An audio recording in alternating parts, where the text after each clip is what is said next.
There are 3 tiers when it comes to energy. The first tier, and the lightest, is thoughts, thinking about something. If I just think about something long enough, then I'll receive it.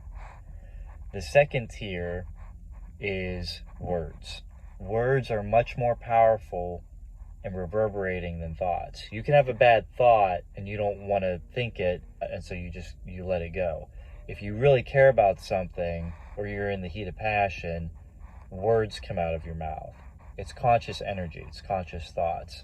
That's why they call words spells, spelling, or curse words, cursing. That's where that comes from. The third tier is action. Action is the strongest of all 3 of those. Imagine a big lake. The universe is the water. A thought is the equivalent of taking a strand of hair and throwing it in the water. How much ripple effect are you going to get? Almost none.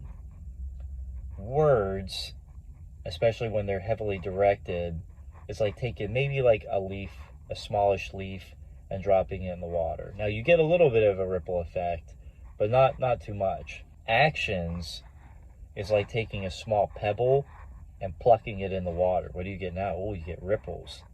You got some things going on. Action. If you want the biggest effect possible, you combine words and actions. That's the equivalent of taking a rock and dropping it with a big clunk in the water. Now what do you got? You get huge fucking ripples coming out. I was at a friend's house once, and I was at his pool, and there were like these beach balls that were in the water, and it perfectly resembled Einstein's theory of relativity. Like, everything was like placed in it like perfectly, and it was a great solid gelatin-like representation of that whole thing, where the planets are sitting, and gravity and all that stuff. You live in that energy, whether you realize it or not. You live in that energy. There's this story of the 2 young fish that are swimming in the water, and they pass an older fish, and the fish says, "Hey boys, good morning, how's the water?"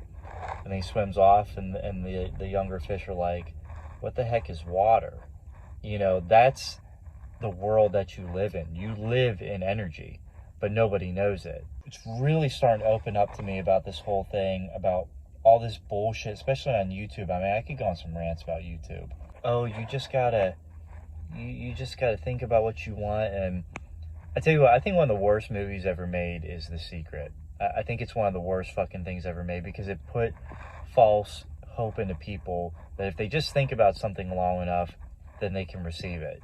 There is nothing more powerful than action. I hate to be the one to say this, but taking action is often scary, and it's uncomfortable. I had to call quite a few different people about a script that I'm writing or wrote. I had to call some Hollywood fucking people about this. I'm and I don't mean this for myself. This is just the way the world looks at me. I'm a nobody, right? Like, it's not like I've made fucking movies, and like, so when you're calling Hollywood fucking producers and you're trying to pitch to them a movie in a series of films that have already been made, like, who the fuck are you? Like, why are you calling us? That's scary. That's a scary fucking thing to do. But I forced myself to call these numbers. And one of the numbers that I called, this Hollywood director, producer guy, he was a kind of a big deal. And he spoke with me on the phone for quite a while about this script. Now, he wasn't going to buy it or anything, but I mean, this was a big deal for me. This is like a Hollywood guy who, took the time of day, saw something in me or heard something in me, and was like, I'm going to give this guy some time to I want to tell this guy how the world works. No, he just spoke to me about this thing, and I learned a lot of stuff from this guy. And my point is, I got this gift, this special gem, from taking scary action. I really had to push myself outside of my comfort zone with this. It was just a beautiful little thing. Like, I remember coming from that phone call, and I was like, that was intense. Like, I was stoked. You know what I mean? I was like, that was great stuff. But that stuff doesn't happen from, oh, I'm just going to think about it. Like, that Hollywood producer director is not going to call you. That recruiter is not going to call you. You know what? I'm going to put my life on hold, and my money and my family and my ambitions and my everything, and my 6 o'clock dinner. I'm going to put all that on hold because I wonder how David's doing, and I really would like to give David, some direction in his life. Like, nobody's going to do that ever. And I don't mean that to be mean in any way, because I hate people who try to be fucking assholes and they're like, oh, life's a bitch and, suck it up. But you do have to take action. And looking back on my life, like, I can see for the first time in a long time, like, you really do have to take action.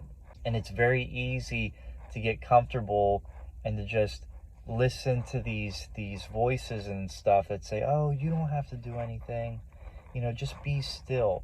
There's a time and place for being still. I'm not bashing Zen. I basically built my whole foundation on Zen. But there's a time and place for it. You have to take action. You have to take action. It takes balls to be like, I'm trying to reach Christopher Columbus. They're like, who the fuck are you? Like, what are you trying to do? That takes balls. And whatever it is that you're doing, whoever it is that you are, whatever it is that you want to do, really do, not think that you have to do, but really, really want to do in your heart, you're going to have to take action. There are gems in that.